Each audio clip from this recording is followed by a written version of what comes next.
বাঙালিদের প্রিয় খাবার হচ্ছে ভর্তা। আজ আমি একসাথে ৩ ধরনের ভর্তা রেসিপি করে দেখাবো। আর ভর্তা খেতে কিন্তু সবারই অনেক ভালো লাগে। তো হাই গাইস, আসসালামু আলাইকুম, welcome back to my channel. কেমন আছো তোমরা সবাই? আশা করছি ভালো আছো। আল্লাহর রহমতে আমি অনেক ভালো আছি। তো গাইস, আজকে আমি তোমাদেরকে ৩ ধরনের ভর্তা করে দেখাবো। তো এখানে আমি সর্বফার্স্ট নিয়ে নিছি পটল।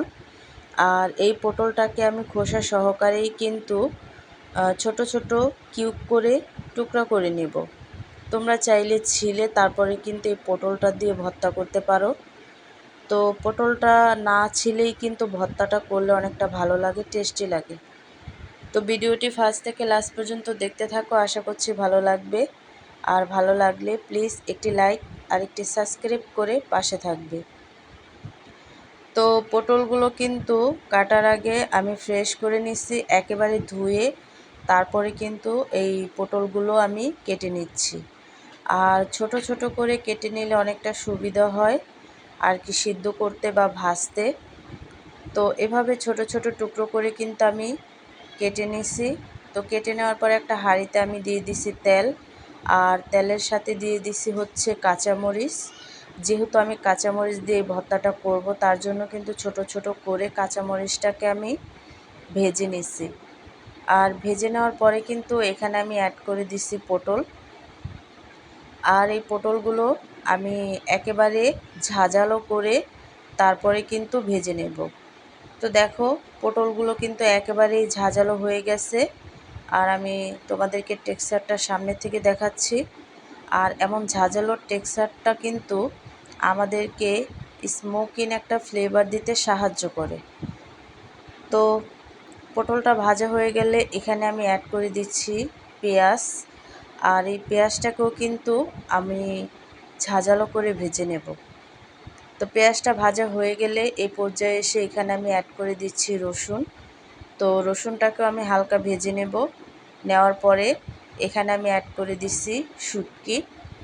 আর এই শুটকিটাকে কিন্তু ফ্রেশ করে ধুয়ে তারপরে আমি তেলের সাথে ভেজে নেব। তো দেখো, শুটকিটাকে কিন্তু একেবারে তেলের সাথে ভেজে নিছি। আর সবগুলো উপকরণ ভেজে নেওয়ার পরে কিন্তু আমি ওই ভর্তার রেসিপিটা এক সাইডে রেখে দিচ্ছি। এখানে আমি মরিচ ভর্তা করব, তার জন্য কিন্তু সর্বফার্স্ট রসুন দিয়ে দিছি আর হচ্ছে পেঁয়াজ। তো রসুন আর পেঁয়াজটাকে আমি একসাথে তেলের সাথে টেলে নেব। তো হালকা টেলে নিলেই চলবে, যেহেতু রসুন মরিচের ভর্তা হালকা টেলে নিলেই হয়। তারপরে কিন্তু আমি মরিচটাকে ভেজে নেব, তার জন্য কিন্তু এখানে আমি দিয়ে দিছি তেল আর হচ্ছে মরিচ। আর তোমরা যে যতটুকু ঝাল খাবে ওই আন্দাজেই কিন্তু এই মরিচটা অ্যাড করবে। তো দেখো, আমি কিন্তু মরিচটাকে একেবারে লাল করে ভেজে নিছি। আর এখানে আমি শুকনো খোলায় ভেজে নেব চিংড়ি মাছ। আর কি চিংড়ি মাছের যে শুটকিটা বলে সেটাকে আমি টেলে নেব। তো এটা সম্ভবত শুকনো খোলায় ভাজতে হয়, কোনো কিছু অ্যাড করা যায় না।